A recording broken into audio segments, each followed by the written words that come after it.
Hi guys. Hi, morning. Got me coffee. Oh, come on. Isn't this why we do our Defending Elvis Presley lives? For our coffee and for our tea, our cup of tea.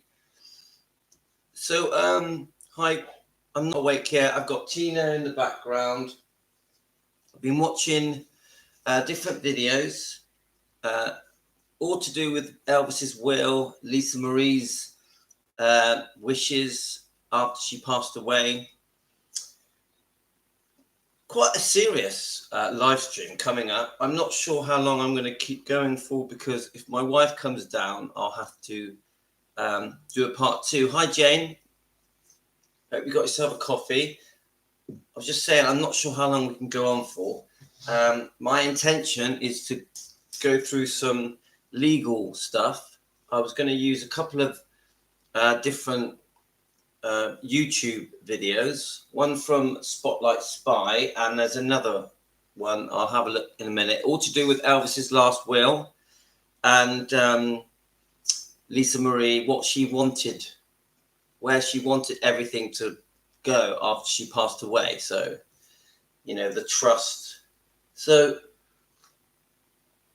I am half asleep, but now a few small little problems on the chat channel. So in the end, I decided just to shut the chat channel down to stop all the sort of arguments. And how can I say it? I've cleansed it now. So I say that respectfully.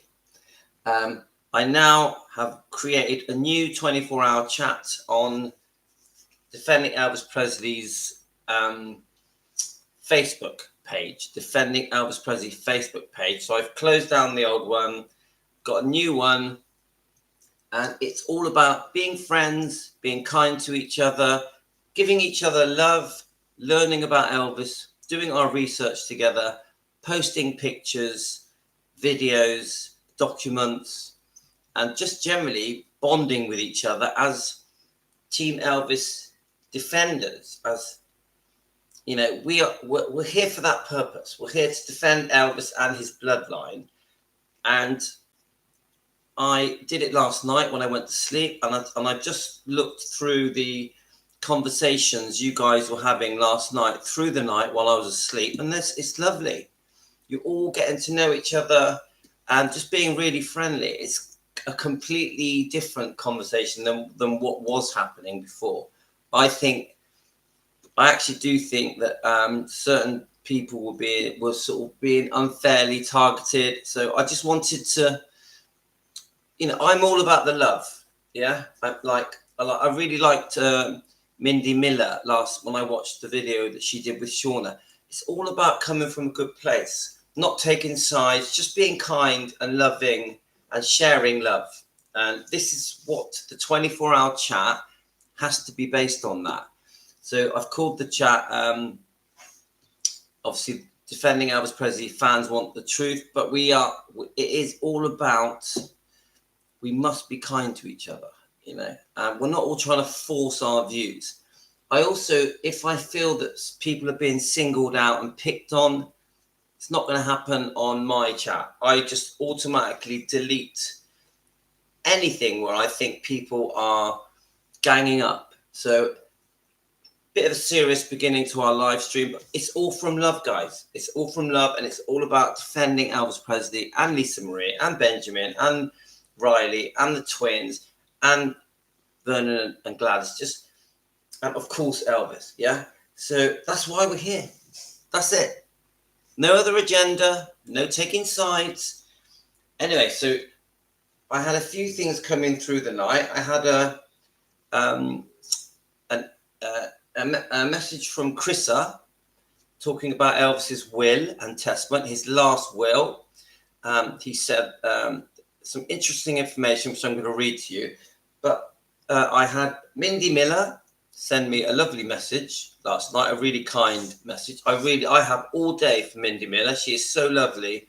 I'm full of praise for Mindy Miller, one of Elvis's girlfriends around 1975. Beautiful message. And Shauna sent me a song So I thought, let's start the morning with a nice song, and then we can get all serious with the legal issues to do with Elvis's last will and Lisa Marie's last wishes. So let's play the song, yeah? And this is, so she has said, it's a new song that she's worked very hard to do. It's called Landslide.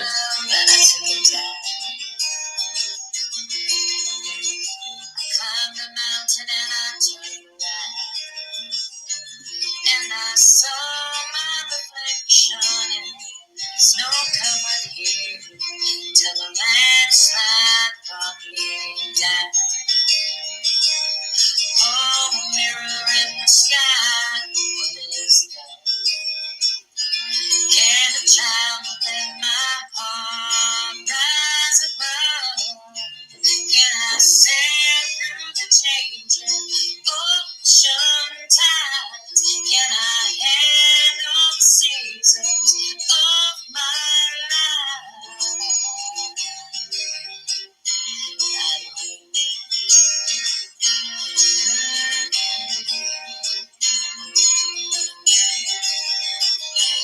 Well, I've been afraid of changing, 'cause I built my life around you.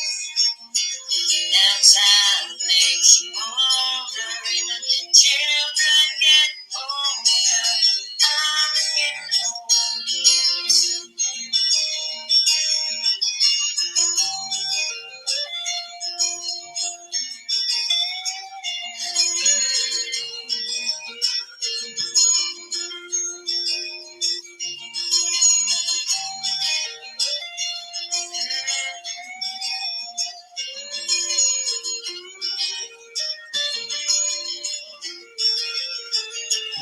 Well, I get afraid of changing, 'cause I built my life around you.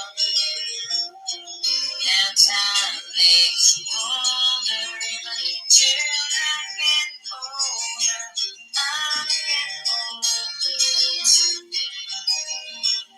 Oh, I'm getting older too.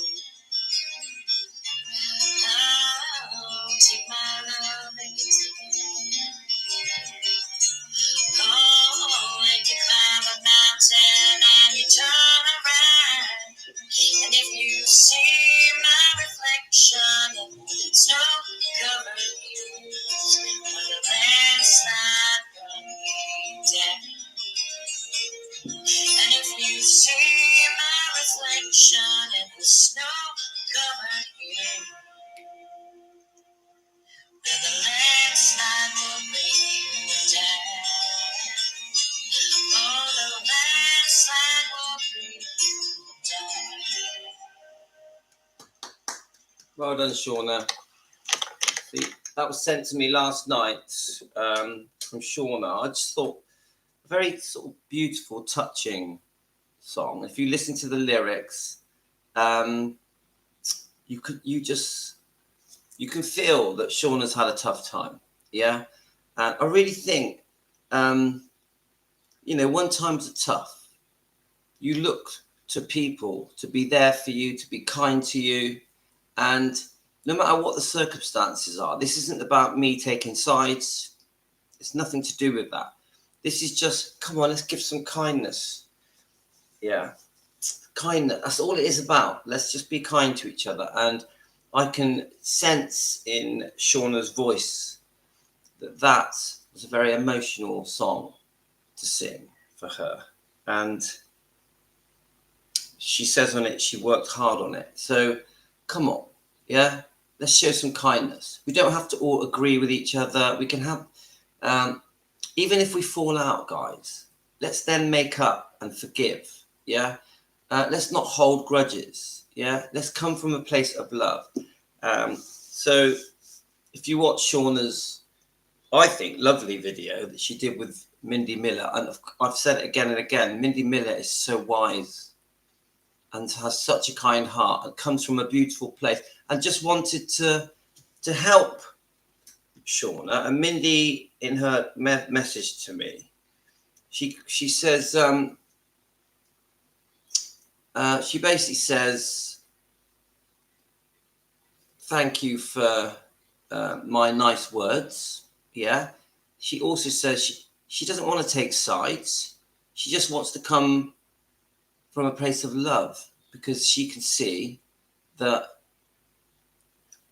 this time Shauna was really hurting. Yeah. So she helped her out of kindness without taking sides. So that's how I want this group to be, defending Elvis Presley. That's where we come from, a place of love. Even when we defend Elvis and his bloodline, we do it from a place of kindness. When I'm giving you very strong, passionate views about the Memphis Mafia, Colonel Tom Parker, Dr. Nick, and Priscilla Presley, there's no hate there. There's no hate. There's no hate for Priscilla Presley. I come from a place of love. Yes, I'm defending Elvis with Team Elvis, and I want to do it in a way that we can get the truth out there, so we can expose the wrongdoing and the lies, and we are pushing for an apology from Priscilla. But no hate. No hate. We just want to help Elvis and his bloodline so they can not be embarrassed or ashamed of the type of things that have been said about him for over 40 years. Yeah? That's all it is. No hate. No hate. We are definitely not, we're not interested in creating hate or being a hate channel. That's not who we are. Right, so I want to start playing. There's a couple of videos. I thought we'd just play them. Actually, no, I'll read the comment from Chrissa first. Now, it was quite a surprising comment because it said something on it that I didn't know. I hope you got yourself a coffee and a tea, guys. Right. This is from Chrissa. I read Vernon requested Elvis to amend his will on March the 3rd, 1977, because he wanted this completed prior to the long plane flight to Hawaii. So sounds to me like Elvis was obviously going to Hawaii. We've seen the pictures of Elvis in Hawaii, yeah? Looking slimmer, yeah? I might add. And you can Google that and you'll find those pictures. After Elvis revisited his will, Ginger and Charlie signed as witnesses. Vernon placed the amended will in his office. Larry states Elvis told him that when he amended his will, he added Larry and a few others to receive $50,000 each. Now, I've never heard this. I've never, ever heard this, that Elvis amended his will to give, I'll just say that bit again, obviously Larry Geller has said this. I'd like to see proof of this. I'd like to see a video at least, or I'd love to have some kind of proof, yeah?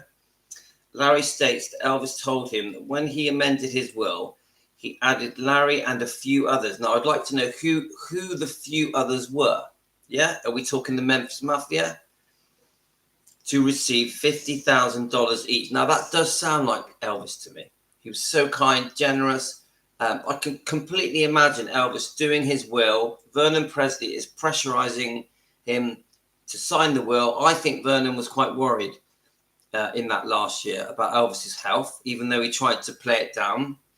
I can completely see that he was secretly panicking and wanted that will signed, especially on behalf of Lisa Marie, yeah? But when Vernon filed the amended will and after passing, Vernon removed those papers. Now, that's quite a big thing to say, that Vernon removed these extra 3 pages, I think it was, that where Elvis had added other people to receive some money on his last will and testament. So any proof of that, guys? Any proof? Let's have a look. In April 1977, Priscilla was aware of Elvis cancelling some of his March 1977 concert dates, and he had been hospitalized. At this time, Priscilla placed a lien on Graceland because she was still owed money. And we know all about this, don't we? The second divorce settlement, the charge placed on the building. Now, the question Chrissa asked is, was this done before or after Elvis died? Now, I think it was done before. I don't remember the actual date, but I'm pretty sure the charge, the lien was placed, the deed of trust was created to place the lien on the Gracelands because of the second divorce settlement that really Priscilla shouldn't have had. She had to accuse Elvis of fraud and lying. Yeah. So the answer to your question, I'm pretty sure it was done before Elvis passed. This was still going on in 1977, just before Elvis died, when the Elvis tell-all book came out, the Memphis Mafia book, Elvis, What Happened. So as far as I remember, I think Amy Collett may have sent me this document showing the date the lien was placed, the charge, the deed of trust created to create the lien, the debt, a way of paying Elvis back in installments. I'm pretty sure Amy Collett sent me this, so thank you to Amy. And I'm pretty sure it was before Elvis died. Now, I think it was Amy Collett and her friend that got these documents. So we thank Amy very much for finding these documents and for sharing these documents. And we appreciate the hard work that Amy Collett has done. But anyway, let me just read this. At this time, Priscilla placed a lien on Graceland because she was still owed money on the divorce settlement. Louis, was Elvis and Vernon aware of Priscilla placing a lien on Graceland prior to Elvis passing? So, Chrissa, thank you. Right, so Chrissa has been very helpful. She's been sending me some great information. Chrissa, I really appreciate it. Yeah, thank you so much. So what I wanted to do was play this video just to give us a feel. It's not our video, it's another YouTube channel. Just to give us a feel. There's two that I'm going to play. There's one from the Spotlight Spy YouTube channel, but I'm going to play the other one first. Let's have a look. I'll just click on it, see if it's going to work. Lisa Marie Presley's daughter, actress Riley Just pause it. Right. Okay, I'm ready, guys. Now, I've only watched it once, so I'm not 100% sure what's on this, but we may break into it and comment, yeah? So let me just make a bit of space. Good morning to everyone, by the way. I know that it's quite early in the morning. There's not many of you on at this time. I hope you enjoy this. Let's go through it together. I'm still not quite awake yet. Get yourselves a tea and coffee. Hi, Teresa. Right. Lisa Marie Presley's daughter, actress Riley Keough, is set to become the sole trustee of her late mother's estate. That means Riley will effectively be in charge of her grandfather Elvis Presley's legacy. That decision resolves a legal dispute between Riley and her grandmother Priscilla Presley, 6 months after Lisa Marie's death at 54. But how did it get to this point? And what does Lisa Marie leave behind? Lisa Marie was the sole remaining heir of Elvis Presley. When Elvis died, the estate was valued at only $5 million, $25 million in today's dollars. His ex-wife Priscilla stepped in to try and save the estate. That involved opening Graceland to the public in 1982. So essentially the property became, instead of a drain on the estate with maintenance, became a moneymaker for the family. Elvis Presley Enterprises was also set up to manage the estate's assets. Lisa Marie took over the estate and Elvis Presley Enterprises in 1993. It's estimated that by the time Lisa Marie turned 25 and fully inherited the estate, it was valued at around $100 million. That turnaround would not last long. In 2005, Lisa Marie sold the majority of Elvis Presley Enterprises, but retained ownership of the Graceland Mansion. The sale was to help clear $20 million in debt, according to a 2018 lawsuit filed by her former business manager. She accused him of letting the estate dwindle away, and he in turn countersued, accusing her of living an extravagant lifestyle against all better advice. So we know that money was being spent in big quantities. Details were laid out in court documents filed last November, related to her divorce from her fourth husband. They revealed Lisa Marie was spending in excess of $92,000 per month. That included expenses for her young twin daughters. She received around $104,000 per month on average from EPE and took home a monthly salary of $4,361 as an employee of Graceland. She had around $95,000 in the bank and nearly $715,000 in stocks, bonds, and other assets. But she owed $1.8 million in taxes. Overall, the filings indicate Lisa Marie Presley's net worth was negative $3.8 million in the months before her death. Lisa Marie's assets were held in what's called a living revocable trust, with her 3 surviving children as beneficiaries. But here was where things got complicated. In 2010, she named her mother, Priscilla, and former business manager, Barry Siegel, as co-trustees. Priscilla Presley says she discovered this document purporting to remove Priscilla and Barry and in place appoint Lisa Marie's daughter, Riley Keough, as a trustee. Priscilla said the signatures didn't match, names were misspelled, and various trust rules weren't followed. So Priscilla asked a judge to declare the new document to be invalid and to keep her position as co-trustee to oversee her daughter's assets. In June, Riley Keough asked an LA court to approve a settlement that will see her become the sole trustee of Lisa Marie's assets.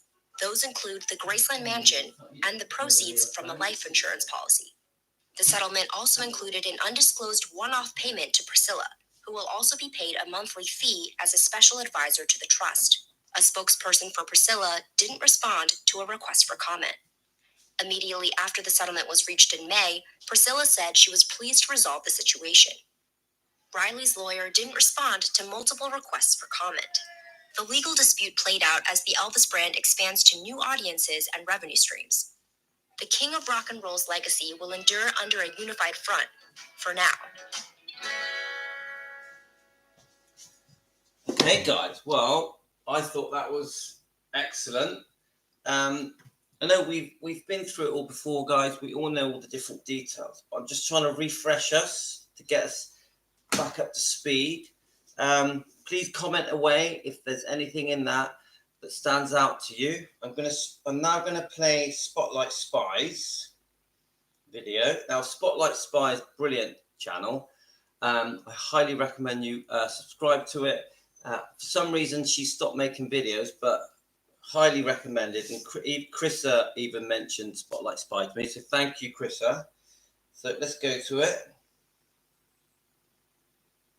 Yes, she has a real sense of style, the way that she makes videos. Her editing is excellent. I highly praise this lady, and I really wish that she would keep on making her videos. Let's watch how brilliant her editing is at the beginning, and she does create an atmosphere with her videos. Right, I'm going to press play, and then I'll let the dog out. Now, don't forget, we're in my kitchen, guys. My 4-year-old son, Tino, is behind me.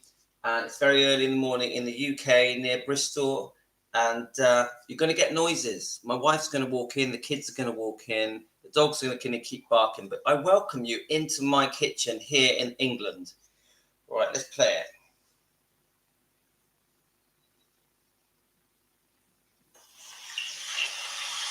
Like him cut it down, but he didn't like it. I mean, he didn't like being married. Right. She didn't want to be married. He didn't want to be in the first place. He didn't want to get married to her. No, it was not. You'd already been married for 5 years. You know, I mean, you didn't let her put her in his. And they couldn't do anything to stop it. No, not at that age. It was difficult because he would call at all hours of the night. We talk on the phone 2 and 3 hours at a time. I was encouraged to go to school and to even date somewhat. You know. Did you?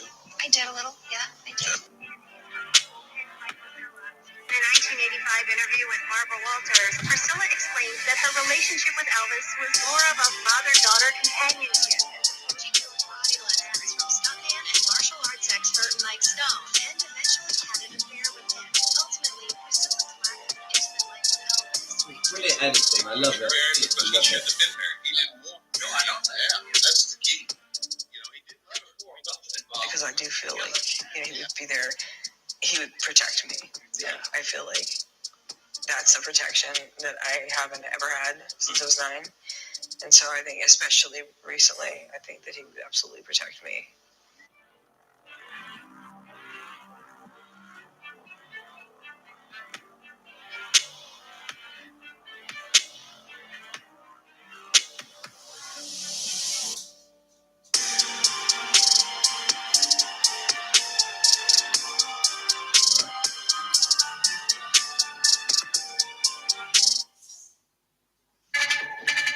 Right, listen to this, guys. Elvis Presley died today. He was 42. Apparently, When Elvis Presley died in 1977, his will left his estate to 3 beneficiaries: his father, Vernon Presley, his grandmother, Minnie Mae Presley, and Lisa Marie. Both Vernon and Minnie Mae died within a few years of Elvis, leaving Lisa Marie as the sole beneficiary of the estate. Under the terms of Elvis's will, Lisa Marie was not entitled to receive her share in the estate until she reached the age of 25. This meant that those assets were held in a trust for Lisa Marie, presided over by Priscilla Presley, the National Bank of Commerce in Memphis, and Joseph Hanks, Elvis's former accountant, as trustees. In 1981, Elvis Presley Enterprises was formed as a company with a professional management team intended to manage the assets and conduct the business of the estate. Although the Presleys retained ownership of Graceland, the doors of the 23-room mansion were open to the public under the organization of EPE. Lisa Marie became entitled to receive her share in the estate in 1993, but rather than receiving this outright, she opted to create an irrevocable living trust, also known as the Promenade Trust. In addition to holding Graceland and all of Elvis's personal assets, this trust held 100% of the shares in EPE. This trust was created by and for Lisa Marie Presley when she was 25 years old as an estate plan and contained provisions for how it will be managed and named, who the beneficiaries are, and how that will play out. The initial co-trustees named were Lisa Marie, Priscilla Presley, and the National Bank of Commerce in Memphis, Tennessee. In this trust, it listed the distribution upon her death to be 1/9 to Navarone and Priscilla, with the remaining 8/9 to Lisa's living children.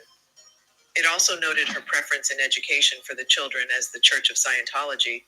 There was an addiction clause that would allow the co-trustees, in this we assume Priscilla in regards to Lisa Marie, to drug and alcohol test and remove income if found dependent on substances.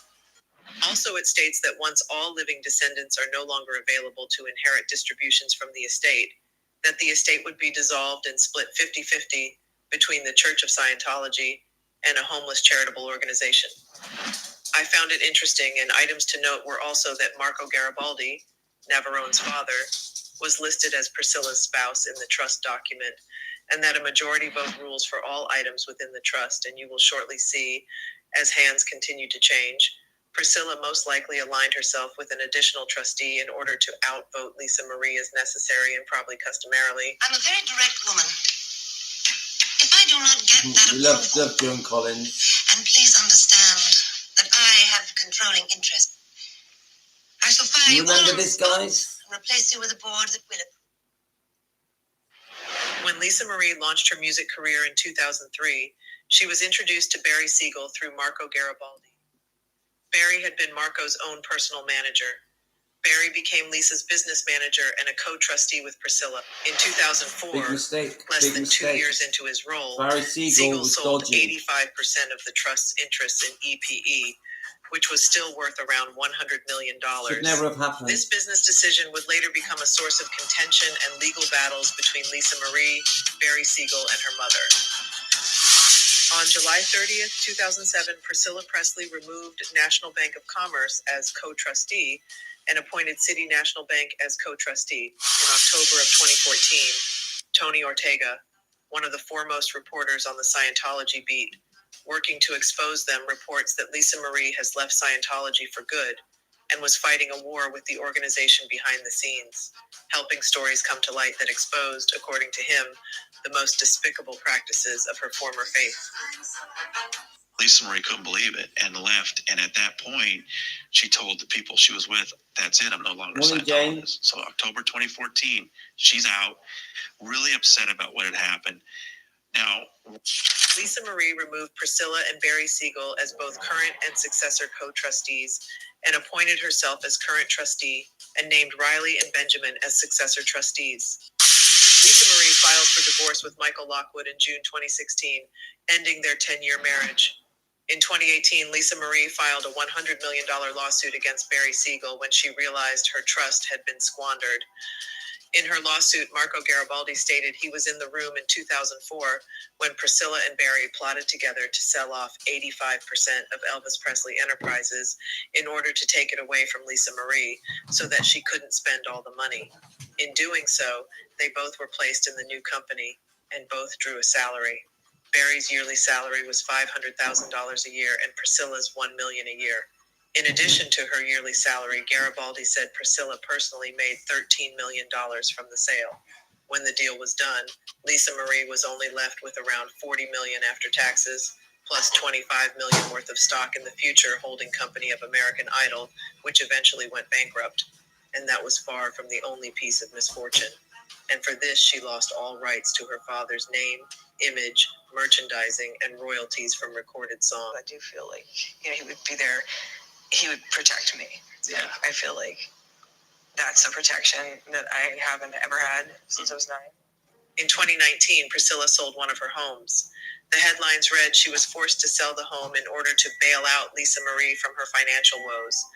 In a quote from one of Priscilla's pals, she stated, "Priscilla was doing this as it's Lisa Marie's last chance." But behind the scenes, others reported that Priscilla actually started to liquidate assets in order to repay Lisa Marie based on a sealed settlement that was reached with her daughter over the Barry Siegel Elvis Presley Enterprise lawsuit that unearthed that Priscilla had been making $900,000 a year. The lawsuit revealed Siegel negligently mishandled her money and that he had allowed and in fact lobbied her mother's nearly 7-figure income, even though Priscilla had not been performing any sort of executive level work to justify the salary. Priscilla's salary had not been disclosed to Lisa, nor was she given the same salary benefit. In 2020, Lisa Marie's son Benjamin passed away. Lisa Marie Presley moved out of her home as his death had left her in shambles. He was buried at the Meditation Garden at Graceland alongside his grandfather. Benjamin was just 27. In 2022, Navarone got married in Switzerland. Lisa Marie was not invited, and an insider said, Lisa did not care. She wouldn't have gone even if she'd been invited. She and Navarone hate each other now, and they have for a while. Navarone reportedly blames Lisa Marie for permanently fracturing his family after she recruited Marco to testify in her lawsuit against business manager Barry Siegel. Navarone has never forgiven or forgotten what Lisa Marie and his father did, spills the insider. He'd even changed his last name to Garcia. Navarone also launched public attacks on Lisa Marie, posting she was an effing expletive before wishing her dead on a now deleted post. This morning, Lisa Marie Presley has died after reportedly suffering cardiac arrest on Thursday. TMZ reporting Presley was found unresponsive at her Calabasas home Thursday morning. Her ex-husband, Danny Keough, performing CPR until medics could arrive. On January 26, 2023, Priscilla filed a petition in the court seeking to invalidate Lisa Marie's amendment, which replaced her as a trustee on March 11, 2016.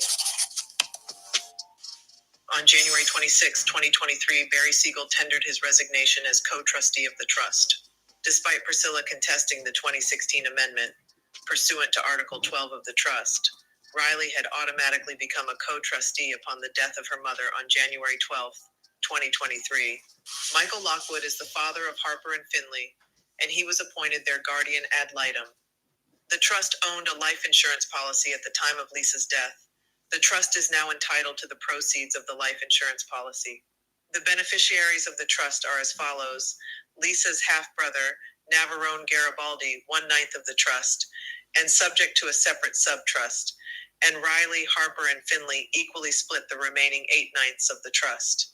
As a result of Priscilla's petition contesting the will and other related disputes that arose, Priscilla, Riley, and the guardian ad litem, Michael Lockwood, entered into a settlement discussion to resolve these various issues that impacted not only the Promenade Trust, but also the life insurance policy. On May 11th, 2023, the parties entered into a settlement agreement that, with the exception of Priscilla's immediate resignation, is subject to court approval. As part of this settlement agreement that they all have signed, including Priscilla, she agreed to resign immediately. Therefore, on this day, May 23, Riley became the sole trustee of Lisa's irrevocable trust. Absent the settlement agreement, litigation was likely to occur related to Priscilla's role as co-trustee. For Priscilla not to be removed would have been costly, as she intended to charge a trustee fee. Such litigation would have also slowed the collection of the life insurance proceeds. The terms of the settlement are as follows. There were 95 pages associated with this settlement, and part of it was the Promenade Trust that I was breaking down earlier. Also, there were some exhibits included in it in which people had resigned, Barry Siegel resignation, and also Priscilla requesting that all of this get sealed for fear of her own mental health and physical safety and harm of her son and Harper and Finley.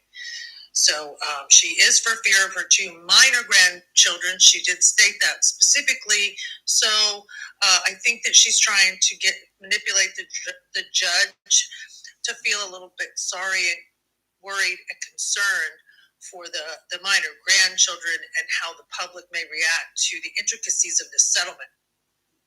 But let's not forget that none of this would be here had it not been for her contesting the 2016 amendment in the first place, which, just so you know, when I was researching this and I found the articles regarding Marco Garibaldi's involvement in Lisa Marie reaching a settlement with Barry Siegel and Priscilla, that in 2019, the reporter stated that Barry Siegel had been fired in 2016.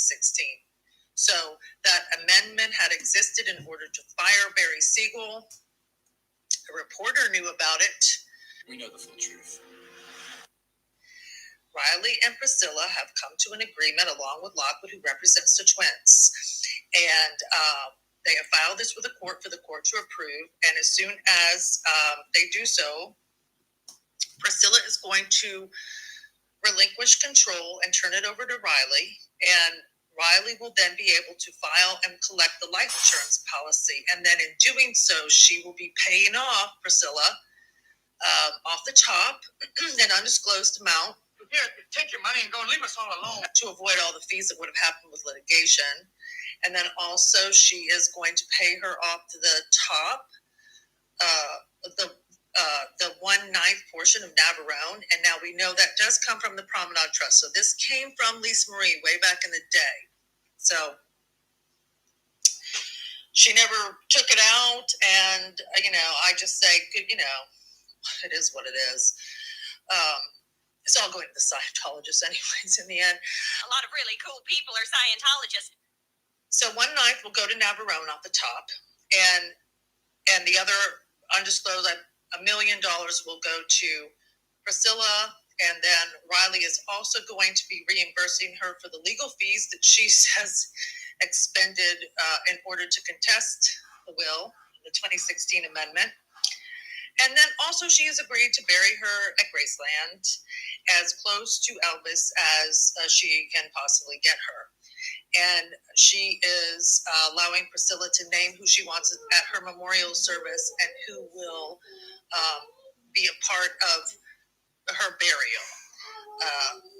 Also to note, it says that Priscilla will be able to access any items that are hers from Graceland or any storage garages, and but it's up for Priscilla to prove that those are hers, and Riley will help her to the extent that she can, but she doesn't guarantee anything. And last but not least, Priscilla will be a special advisor. Now, as for your title, I was thinking special advisor title.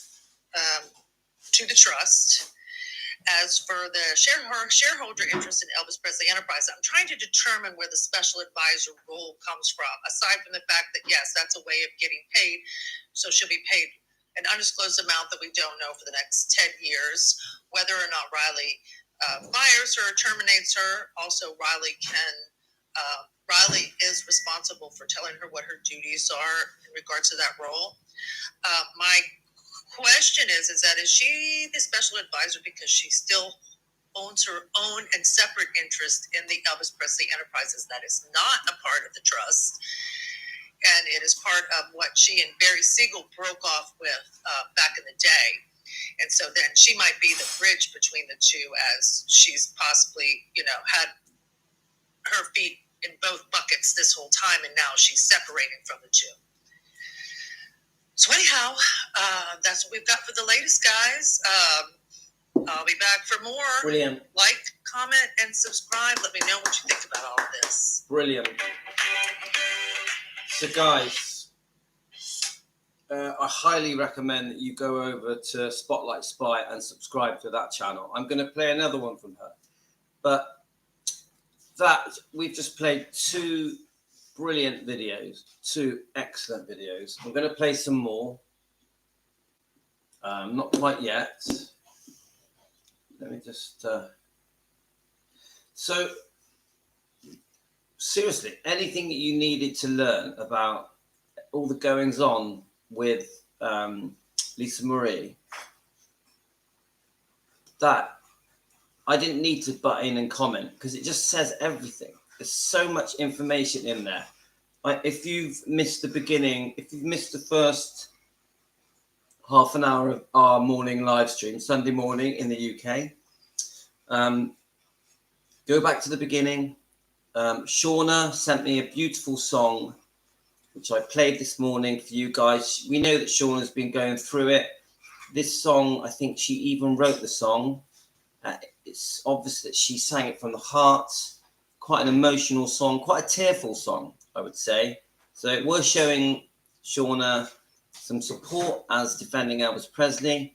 Go back and listen to that song. It's right at the beginning. But then we played 2 very, very good. Well done, Sue. Then we play 2 very, very good videos showing some extremely interesting information. That these 2 video channels have obviously done a lot of work to put this together into their YouTubes. And I really appreciate it. Really appreciate it. So watch them, go back through them and watch them. Yeah. Right.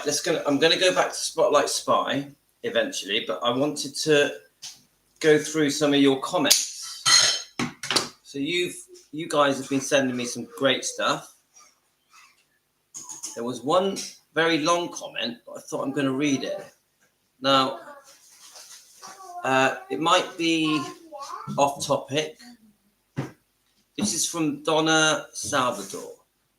She says, I've never seen this channel before, but I'm so glad it came up in my feed. I felt so uneasy for many years. Every time I've seen Priscilla in an interview or even in photographs, I've always been able to get a very good sense of a person's character from what comes through in their eyes. Now I finally know why I have gotten this uneasy feeling about her. There is so much I was unaware of concerning her and Elvis. Obviously, no one is perfect, but I never got anything negative coming from Elvis. There was a deep, very moving love that he had for so many people, his mother, his parents, his daughter, Priscilla, and scores of others. And he loved God and so much. So much. All through the years, I could nearly feel the deep pain inside Lisa Marie. I agree with that. You can tell. She has great times, she has great highs, but she also has deep lows, doesn't she?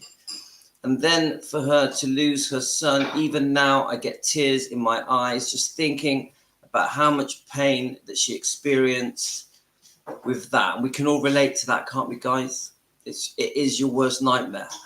Unfortunately for beautiful Lisa Marie, her worst nightmares came true. It's so sad. And we all know that she was never going to come to terms with it.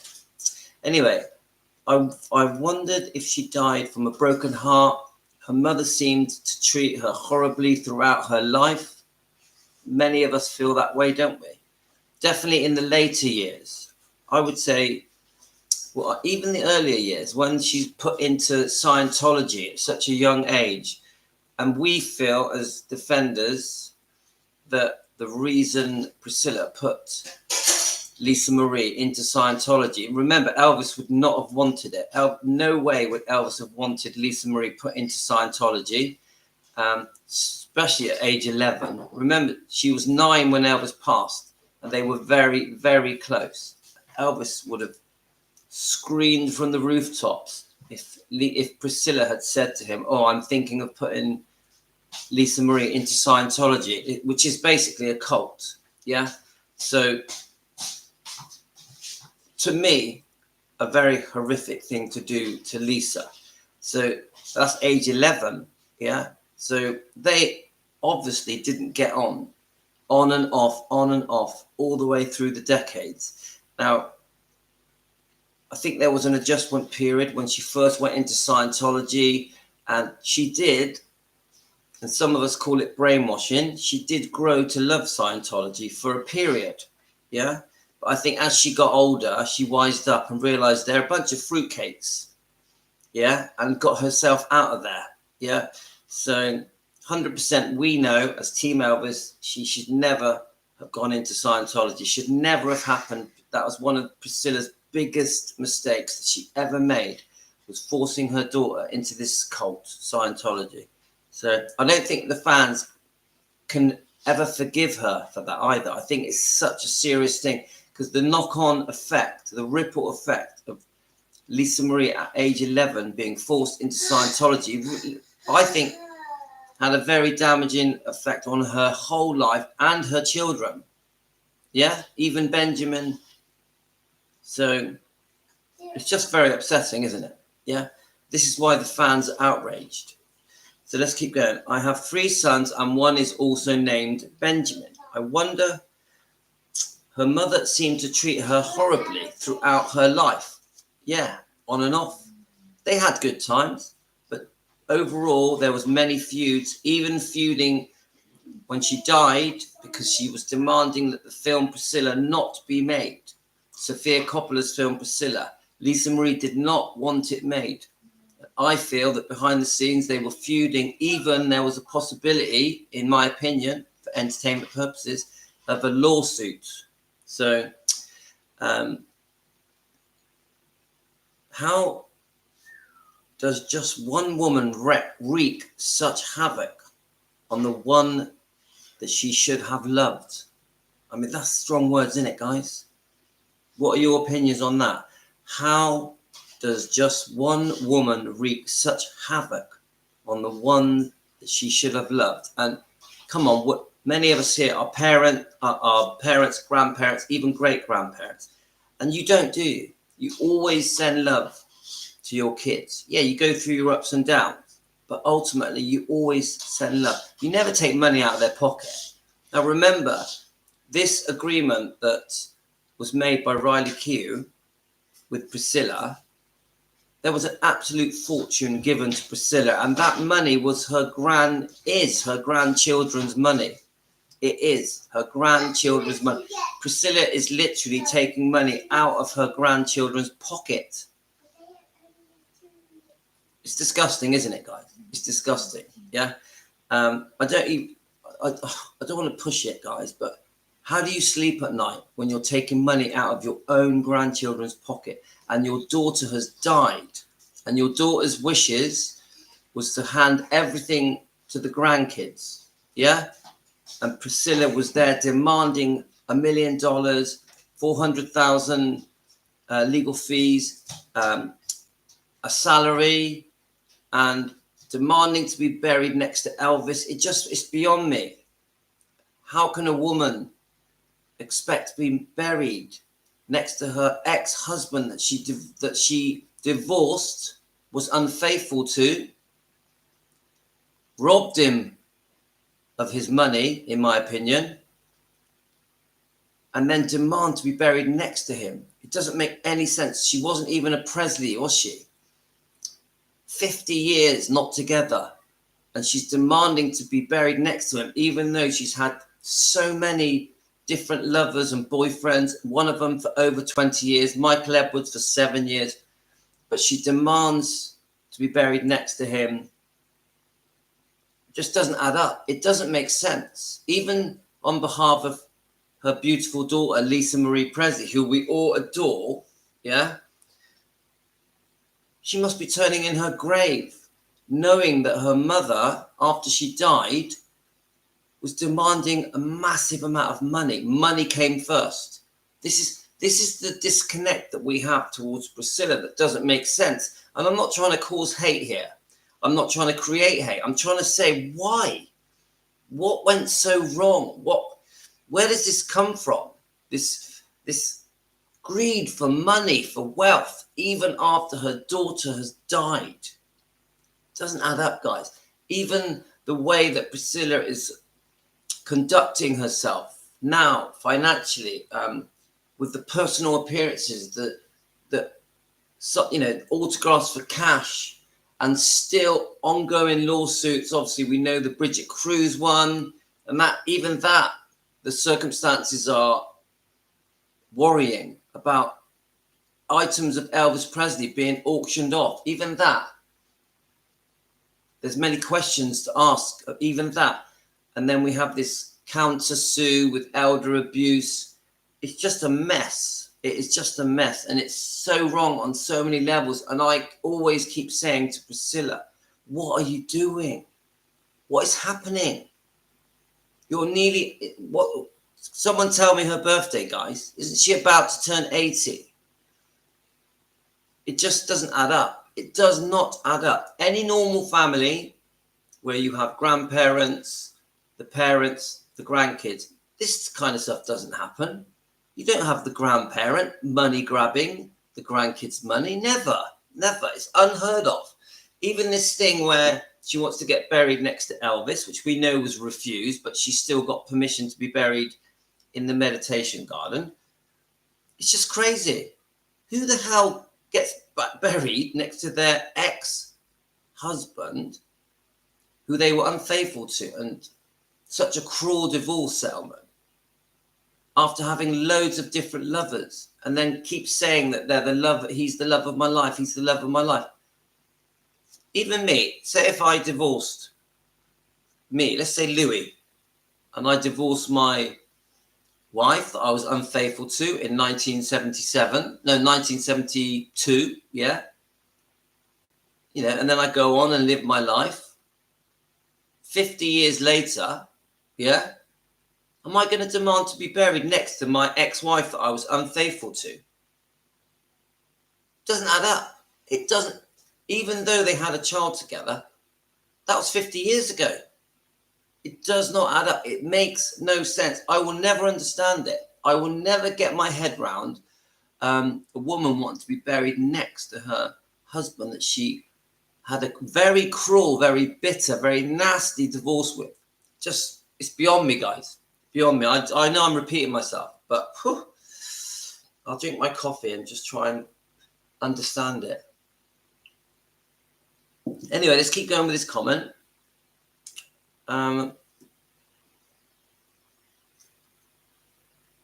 read that last bit again. How does just one woman wreak such havoc on the ones that she would have loved? So great words. This is Donna Salvador, a new subscriber who only recently discovered us. Yeah. Priscilla Presley did do that. She wreaked havoc, and not just with Lisa Marie. Firstly, with Elvis. I would say even after Elvis died, then it became the girlfriends, yeah? Vernon Presley, yeah? We know that he eventually decides to allow Priscilla to be the big trustee on behalf of Lisa Marie. And then it moves on to this thing that I actually, she jumps on the bandwagon of Graceland's and launching it and taking full credit for it, which is not true. the museum was going to be opened. It was happening. It was already in place. The plans were in place. Amy Collett actually sent me information showing proof that the Graceland Living Museum and the land in front of it was all being earmarked for development by Memphis, by Vernon, by Colonel Tom Parker, by it was at hand. Some guy called Morgan Maxfield that supposedly Priscilla was engaged to, and Jack Sodden was his assistant. He died in a plane crash. So thank you, Amy Collett, for any information that she has helped us with. Yeah. So we send Amy love. We love Amy, don't we? Amy Collett, we love her. But it's just all of it. You couldn't even make it up, could you? It's so out there. It's so far-fetched, all of this, that it infuriates us. And this is why there's a massive disconnect between Elvis fans and Priscilla Presley, because too much damage has been done. How do we undo the damage? And the only way I can see that damage can be undone is by, firstly, a massive apology of all the wrongdoing that Priscilla has done, not just to Elvis, to all of the bloodline, all of it, and to the fans, yeah, and to the estate. Because I personally think that Priscilla Presley is responsible for a lot of the money that has been squandered from the trust, from is it Promenade Trust, whatever people call it, from Finley and Harper, from Riley Keough. Even though Riley Keough doesn't need the money, she's a self-made person. But it's beside the point. All the wrongdoing that over the decades, both times when Elvis Presley Enterprises was sold off, 85% of it, even leasing, Gracelands is leased, rented to Elvis Presley Enterprises. Many people don't know this. There was a 99-year lease created and sold to, is it Bob Silliman, way back in the early 2000s. Yeah. So Elvis Presley Enterprises, 85% of it, is in charge of Gracelands. People don't know that. Now, yes, we know Riley Keough and Finley and Harper will be the owners of Gracelands. Yeah. But the lease belongs to 85% of it belongs to Elvis Presley Enterprises. Yeah. So you think about it, guys. That deal that happened way back in, I think, 2005, they rented Gracelands to Elvis Presley Enterprises. So Elvis Presley Enterprises has final say over and above Riley Keough of what happens at Gracelands, even though she is the landlord. The twins will be the landlord. This is just so wrong.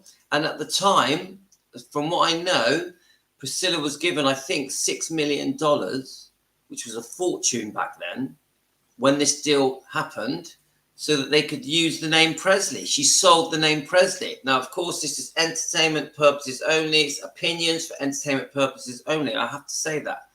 So, and then it was all sold again when everything went pear-shaped with Barry Siegel, the manager of Lisa Marie. And there was another big deal, yeah? I think this is when Joe Weishankar steps in and he becomes the head of Elvis Presley Enterprises. And I know Joe Weishankar he's quite respected. He seems like a real good guy. He does care about Gracelands and Elvis Presley Enterprises. He does care about Lisa Marie and Riley Keough and the twins. He does want Elvis's wishes to be carried out. He does want Lisa Marie's wishes to be carried out. But he's not a Presley. He doesn't have the bloodline. So he's still a businessman. So I'm at odds with that. Why did the day come when 85% of Elvis Presley Enterprises and the lease of Gracelands belongs to Elvis Presley Enterprises, 85% of it? Why did that happen? Is it because Priscilla was given a vast amount of money as a backhander? When the deal was taking place with Joe Weishankar, where Barry Siegel had squandered money and invested money into American Idol, a fortune. This was Lisa Marie's money. What was Priscilla's involvement in that? Did she receive a large amount of money when that deal was happening? We've heard about the $900,000 a year money that she was taking, $500,000 a year that Barry Siegel was taking. There's even rumor that it was Marco Garibaldi that actually told Lisa Marie that this was happening. So some very double-crossing, secretive, naughty behavior that may have caused an 8-year feud between Priscilla and Lisa. So they barely spoke for 8 years. This is what we've been told. And then when the Baz Luhrmann film came out, they made up a little bit. But then they had fallen out again by the time we see poor Lisa Marie at the Golden Globe Awards with Jerry Schilling. And she briefly sits with her mother. And even then, there's an argument brewing about the Priscilla film, because we know Lisa Marie did not want that film made. She says it portrayed her father in a bad light. She didn't want it made. Priscilla and Lisa had fallen out again. And then Lisa Marie had also written emails. Someone said to me there was 3 emails written to Sofia Coppola asking her to please not portray her father in a bad light, begging her mother to not promote that film, to not be involved in that film.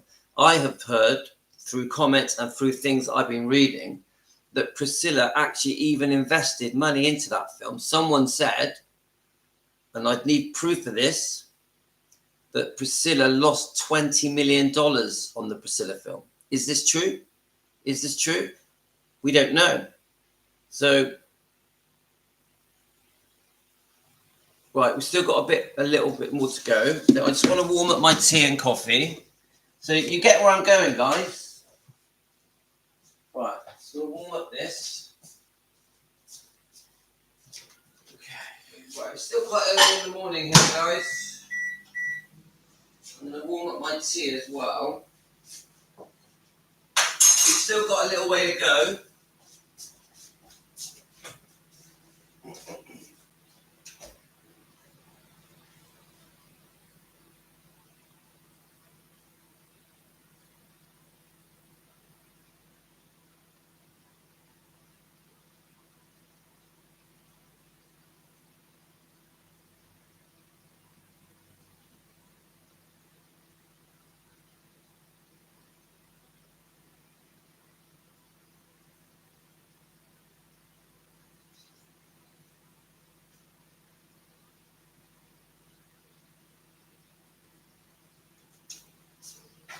Right, let's grab that tea. I'm still half asleep, guys. I'm still not awake. Are you guys awake? Okay.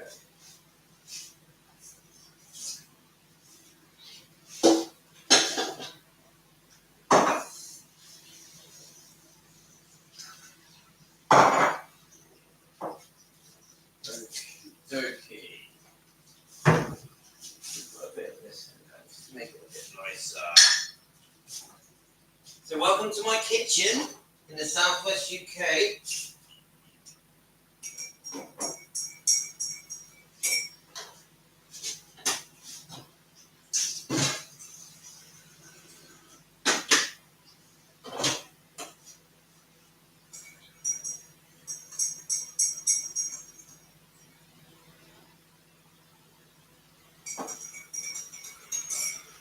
Alright, yeah. Okay. So we've done a tea and a coffee. I hope you got yourselves a tea and a coffee.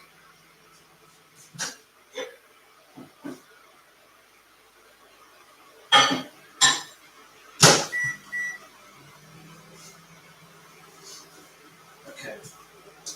Just giving you a minute to grab your teas and your coffees. I hope you don't mind bearing with me.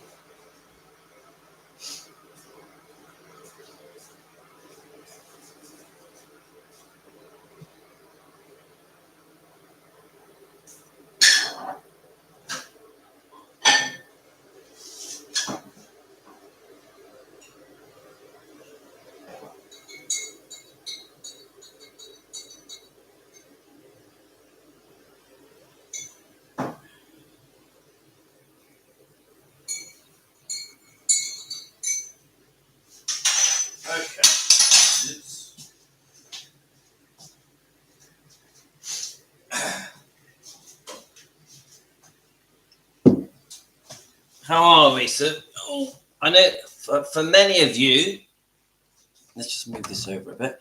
For many of you, it's the middle of the night. Yeah, is it? So I've got myself a small coffee and a very big cup of tea. Look at the size of that cup. Isn't that the biggest teacup you've ever seen in your life? Look at it. Massive. A little cute coffee.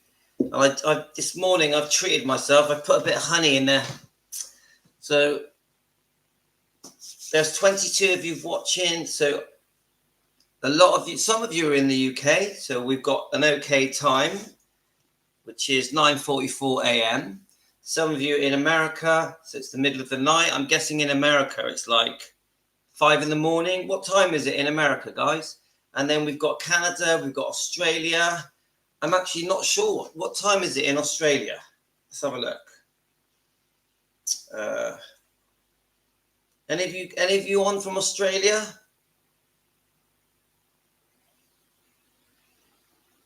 Australia. Time now. Aren't you going into your summer now and we're going into our winter? So in Australia, it says it's 7:44 p.m. Australia, yeah? 7:44 p.m. Obviously, it changes what parts of Australia. Luan, what time is it there? Hi, Luan. I bet Lockwood, let's have a look.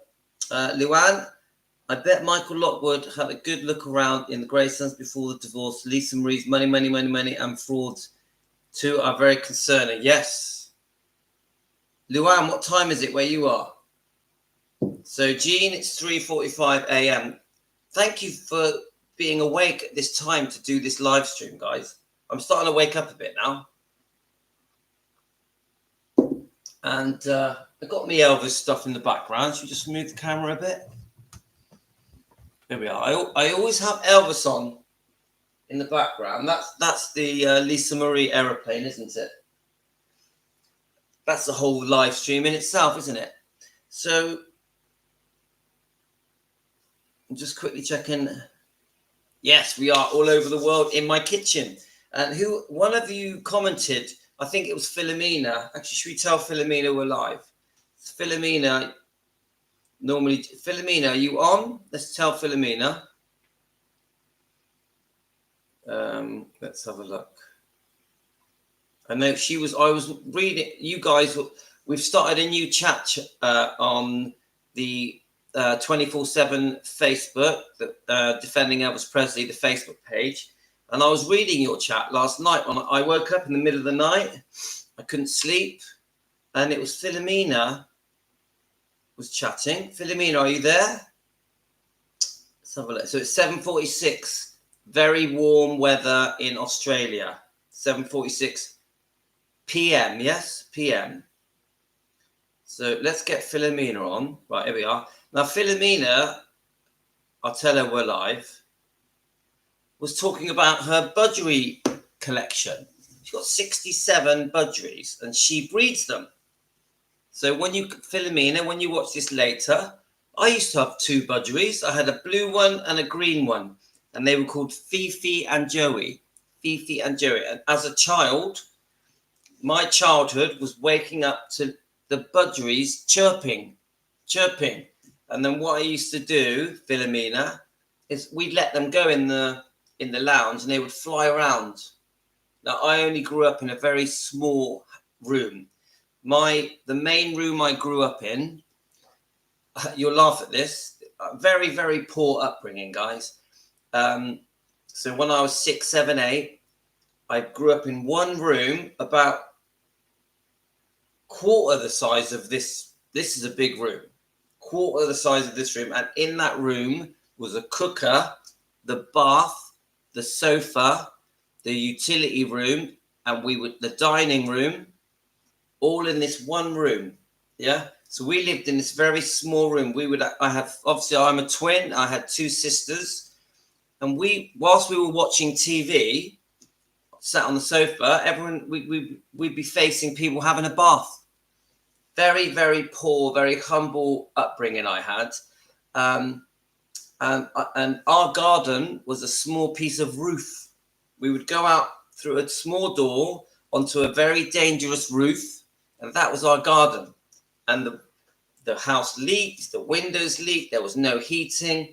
I had a pretty basic upbringing, but I always remember in that room we had the two budgerigars, Fifi and Joey, and then we would have to clean the cage out, and then we would let them fly around that tiny little room.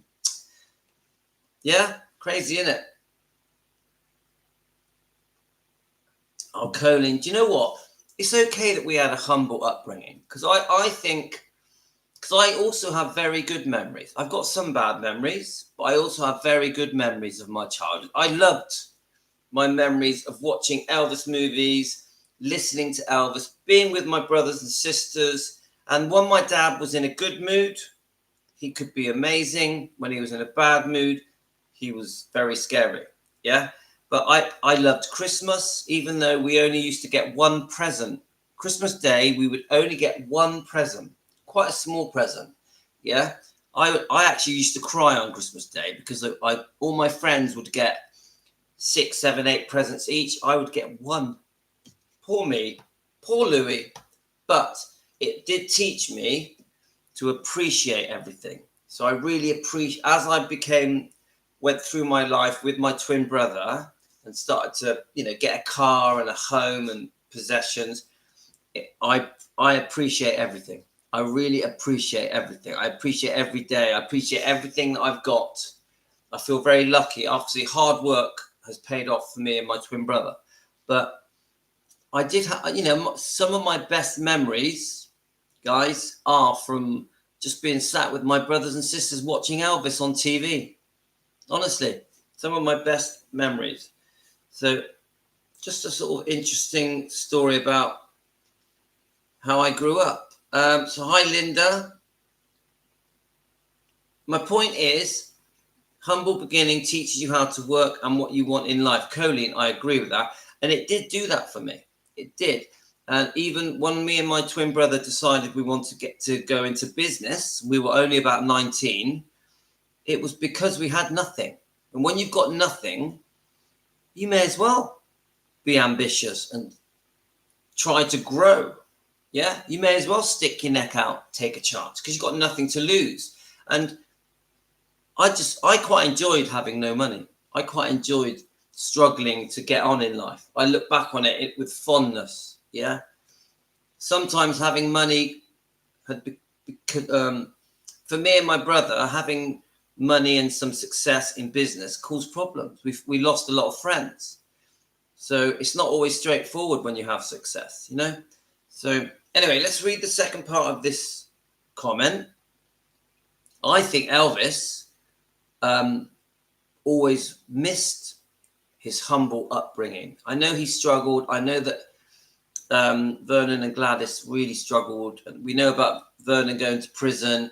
Of course, there were very, very tough times for Elvis and Gladys and Vernon. But I also think Elvis, his best memories, his favorite memories were growing up through Tupelo and the early years in Memphis. I really do.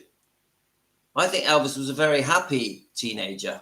Always thought that. Whenever I read it through, I've always thought, oh, Elvis loved being a teenager.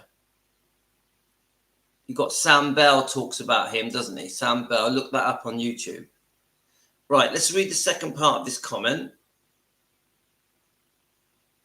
So let's have a look. So I'm not in a rush, guys. I've got the morning. The kids are in the lounge with Mum. So I think Mum's taken one of the boys to a football match later.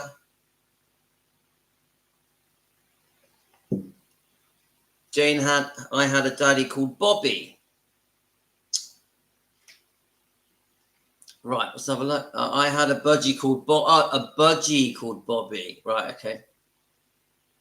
Yeah, Philomena's not on. Philomena, I know you'd love it, us talking about our budgies. She's not here. Yeah, that's right, Sue. Right, so right. I've always been able to get a very good sense of a person's character. Oh, no, we've read this. Right, so let's read the end part of this comment. I wondered if she died from a broken heart. Her mother seemed to treat her horribly throughout her life. How does just one woman wreak so much havoc? I don't recall Elvis ever saying bad things about her. And this is true. No matter what happened with Priscilla, Elvis, he never slated her, did he? The only hint that Elvis shows of Priscilla and his marriage is when he has that conversation with Red West that is secretly recorded by Red West, which we know he shouldn't have done. And then he talks about, that wedding, that wedding thing. He was married before he knew it. So it says, I don't recall Elvis ever saying bad things about her, not ever, and he certainly would have been justified, but he was too classy and loving to say bad things. Of course, everything I'm saying here is my intuitive thoughts about it all. And yes, many of us, our views are intuitive, aren't they? It's instinct, it's gut feeling. A lot of the things I say to you guys is common sense. It's just what I don't know, Elvis. I wasn't there. I am just a fan. I'm in England, thousands of miles away from anything that happened to do with Elvis and the bloodline. Some may say it's none of my business. Yeah, because who am I? But I will say this. We as fans, we are intuitive, as this comment says. We get a feel for things. So, is CKC on? Is Chrissa on? Is she? Chrissa, we were reading. If you're there, I can't see a comment here. Chrissa, if you're there, we read your comment out very early in this live stream, over an hour ago, and I've played some really good YouTube channel footage based on your initial comment that we've read out. That talks about Vernon possibly hiding 3 pages of Elvis's last will and testament that had been altered, and it starts from your comment, and then we've moved forward. So then it says, anyway, thank you for having this channel and defending those who aren't here anymore to defend themselves. That's exactly what we do, haven't we? We've got a channel defending Elvis Presley, Fans Want the Truth, and together with Team Elvis, we defend Elvis Presley because he can't defend himself anymore. And we keep saying that over and over again. He can't defend himself anymore.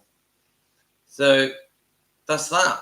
Anyway, my wife next week we're going to see an Elvis impersonator. And I'm not sure if any of you know them, but my wife sent me who they are. The incredible show is headlined by Sean Clush.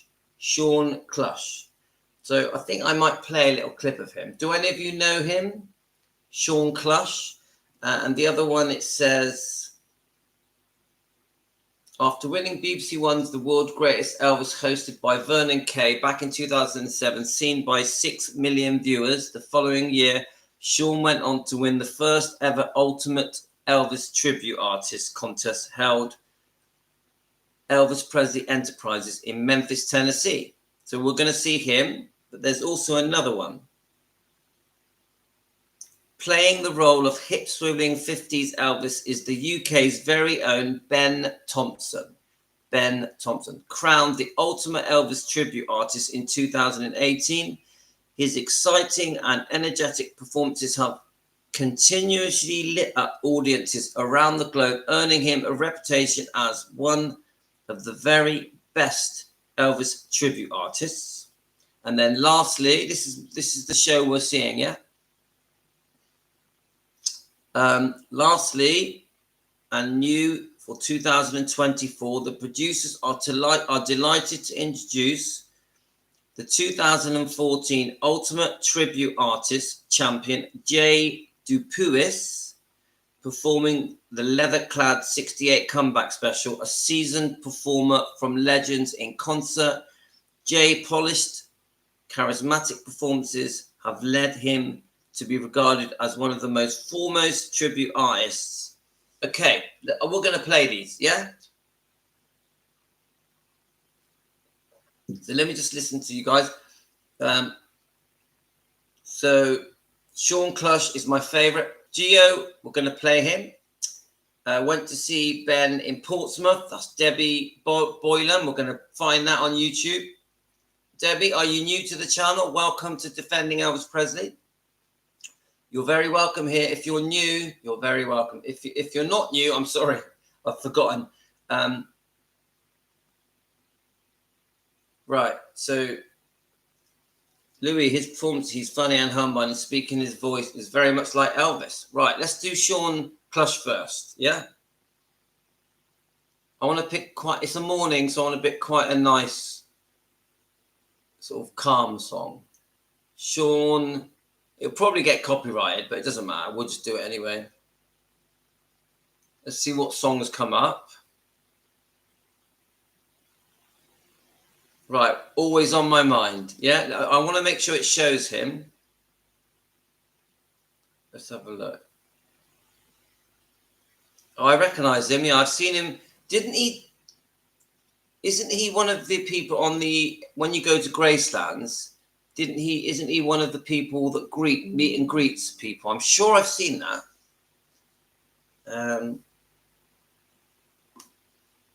Okay. I want to get a good one of him. All right, it's got him on Pop Idol, I think. So I'm just going to pick one that I think. So we've got him here.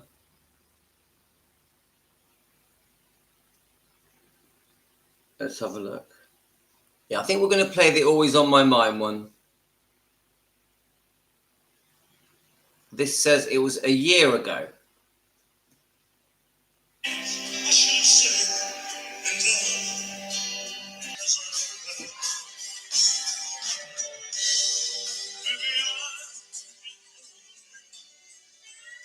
Right, let's do the next one.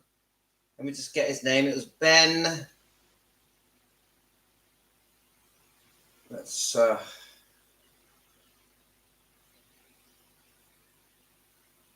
find it, shall we? So we have Ben Thompson. Right, we're going to do that. We're going to do all three, guys. Now, I've never heard of Ben Thompson. I'm guessing he's a younger one because I think he's doing a 50s song.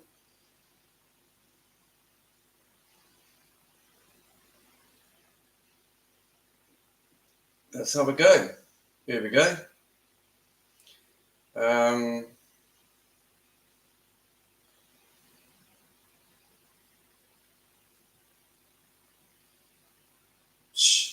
I need to pick one that suits.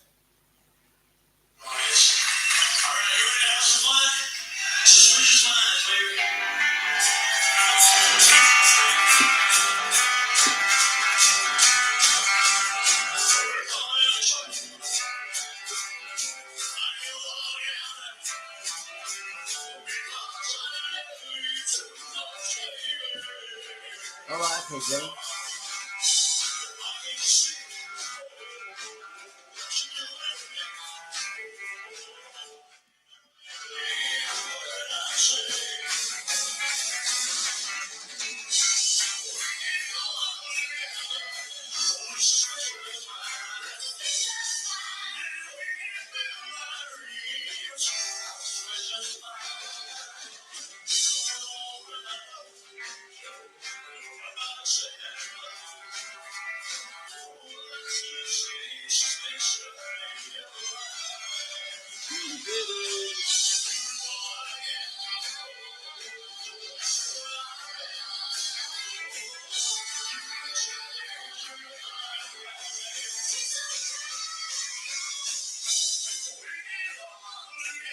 I will push that.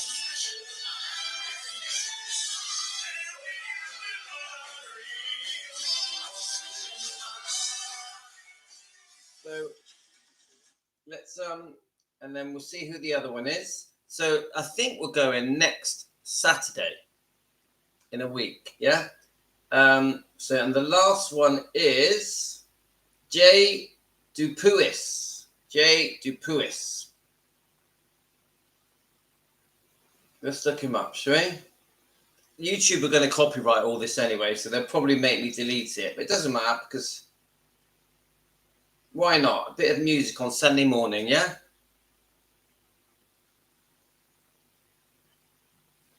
Oh, I like Bridge Over Troubled Water. All right, come on then.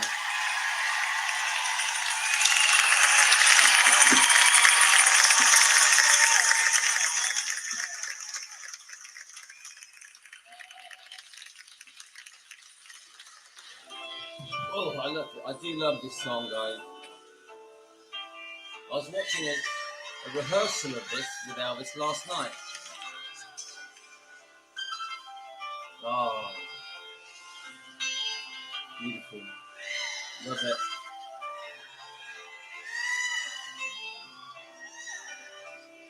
Hi, Lorna. Oh, love this song.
Over trouble.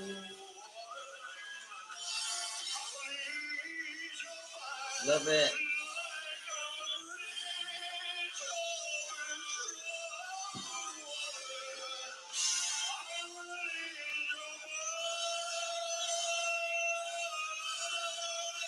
Is that a new name? Dennis, welcome to Team Elvis.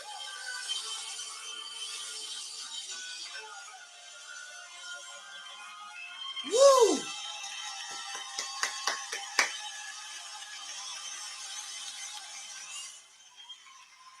So last night, I didn't, guys. You know, we're all getting on a bit now, aren't we? I'm 57. Many of you are in your 50s, 60s, 70s, 80s, even 90s. And my hip last night was aching, like really aching. Do you guys ever get aches and pains? Do you ever get a bad back or a bit of an achy hip? I couldn't sleep. I took some paracetamol, and it was just, I wasn't going to sleep. It was aching too much. It wasn't like severe pain, but it was enough. It was just enough pain to keep me awake. So I thought, I can't sleep. I'm going to go on to the 24-hour Defending Elvis Presley chat. I was watching that for a while, and I was listening to a few people chatting on there. I think it was Eric. It was Finola. Let me just quickly see if I can scan back on it. So we had, Eric, Finola, Ruby, Multi, Deborah, Ginger, Tina. Who else? Tonya. I'm just scrolling back. Kirsty, Elizabeth. All of you were chatting, a beautiful chat. I loved how you were all getting on last night, which is why we created the new chat to try and get people back on a friendly chat basis. Yeah. And I was really enjoying the chat. And then I thought I'm gonna listen to a few things. So I found a few clips I really liked, and I thought, I want to play these clips to the Team Elvis, to you guys. So I think I put 3 of them on here. Let's have a look. There could be 4. I'm going to play all 4 of them. Actually, they're all shorts. So, yes, this hip pain. I've had this hip pain for years, guys, for years. Yeah, I try not to take painkillers. I really try not to. It's like always a last resort for me. And the strongest ones I will take is paracetamol or ibuprofen. So, yeah, poor Vibex. Yes, Jane. Yeah, but it's funny because I'll get my hip pain, but if I go for a run, it's fine. I'm allowed. It's fine. My body is good for runs. I can run miles and miles. I've done some half marathons. I can run on and on. The hip isn't affected when I run. It's only affected at night when I lie down. I have no idea why. Even now, when I'm stood up walking around, I'm okay. As soon as I lie down for a few hours, that I get the pains. So, all right. So, Colleen, you're cleaning windows, closets, changing curtains. It's not easy to do. Yeah. Right. Let's play all 3 of these clips. 4 actually. I aim not only to honor my mother, but to tell a human story in what I know is an extraordinary circumstance. Hello, I'm Riley Keough, and I am here in the studio recording the audio book for From Here to the Great Unknown, which was written by my mother and me.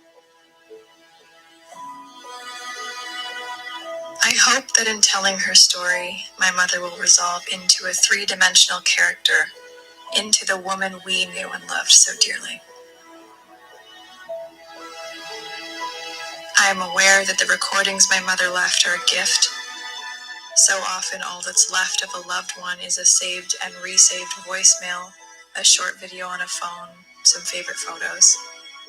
I take the privilege of these tapes very seriously.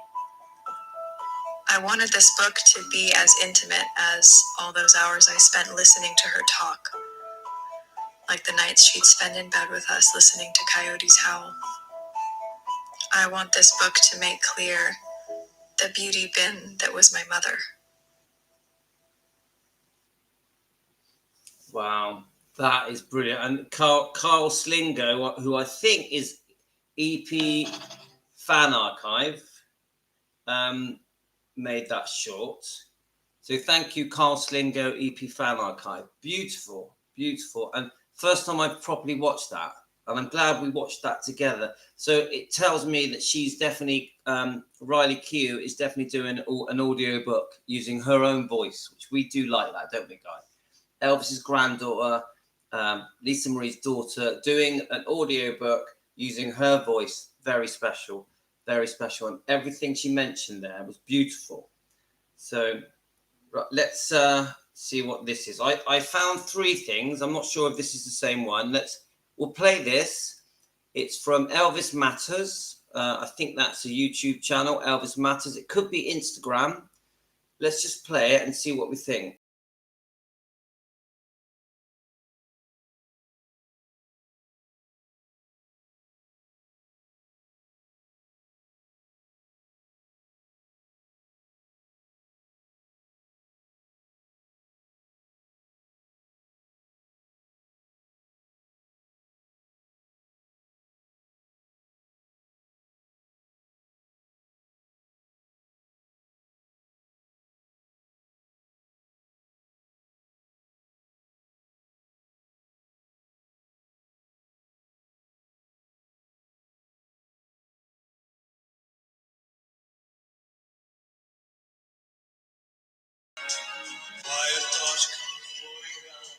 I love it. And I love that song as well. Beautiful. That was Elvis Matters. I'm pretty sure that was Instagram.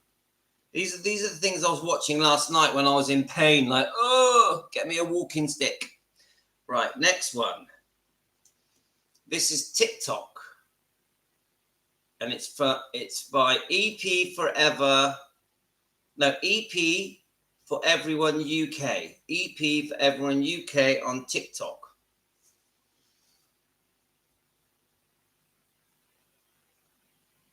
Why is it not giving us sound? Let's have a look. It might. Oh, here we go. Right, here we go. Let me click on it again. Go to the press conference and observe it. Also, it was not your general music business so much as a general mainstream press. First of all, I plead innocent of all charges.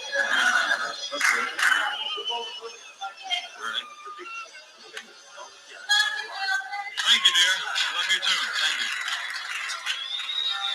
Mr. Presley, I hear from a lot of people in the press corps that you really are a shy, humble, wonderful human being. Would you agree with that?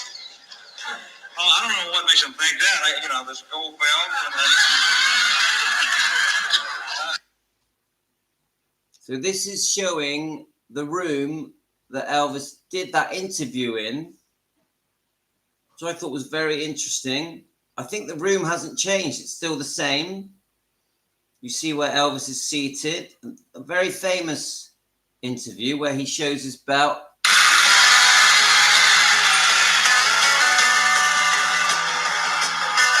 They said that Elvis was coming to town and would I like to cover it and go to the press conference and observe it. Also, it was not your general music business so much as a general mainstream press. First of all, I plead innocent of all charges. We all know that bit, don't we? First of all, I plead innocent of all charges. Music business. I did that at my wedding. A general mainstream press. First of all, I plead innocent of all charges.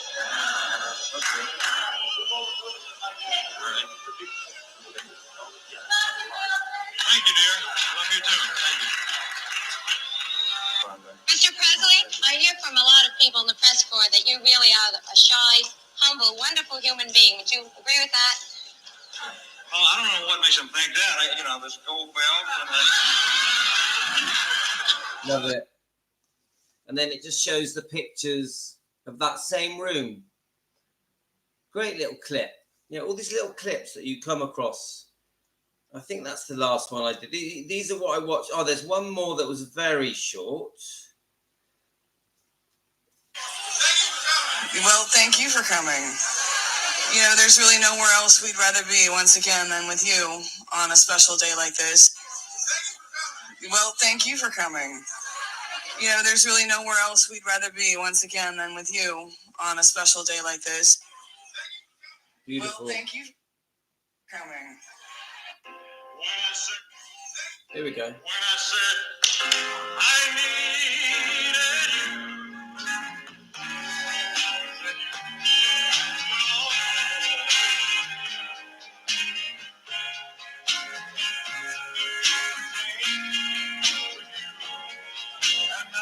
Love this song, guys.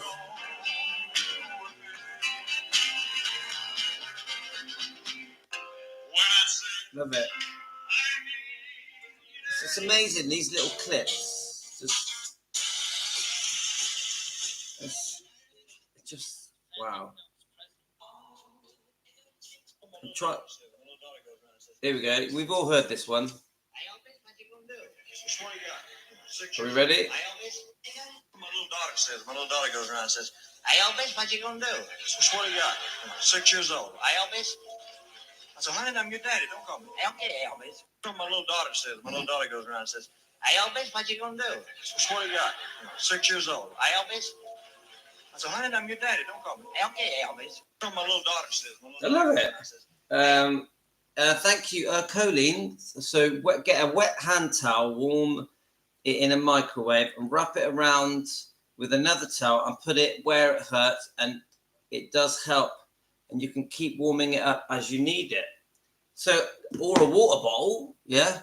And it's yeah. So just last night was particularly bad, but anyway, thank you for all of your help. All right, Lorna, with the links, you're trying to. So obviously, if you're interested in my Instagram and my TikTok and my X, I'll get the channel up. Let's go back to it. So I've put on all the links. So you have the main, you go to the main YouTube channel. So then obviously you've got that, Defending Elvis Presley. Yeah? And then you click on it, View Channel. So that, when you click View Channel, Lorna, this comes up. Yeah? Then there's a bit with a little arrow pointing to the right, like a small arrow. Can you see that? By my finger that's moving. You click the arrow and then it shows you all, you have to scroll up and it shows you all the links. I've got lots of links. I've got the TikTok, X, Instagram. I've got my diet channel, my cup of tea button, my buy me a coffee button, and become a member. And I've got my family hobby link, and I've got my Volkswagen Beetle project. So it's all on there. Anyway, guys, I'm going to go now. We've been on for ages. We've been on for nearly 2 hours. Thanks, guys. I had a brilliant morning with you. I'm going to spend some time with the kids and my wife. And thank you very much. Now go back to the beginning. The first hour or the first half an hour of this live stream is very, very interesting. We even have a song from Shauna that she sent me last night. Beautiful song. I'm going to have to go, guys. You take care. Sending you all love. If you've enjoyed what I do, hit the buy me a coffee button or hit the thank you button on YouTube. And if you want to be a member, it's $1 a month. Thanks, guys. Take care. All the best to you. Sending you all love. Take care. Bye-bye, guys.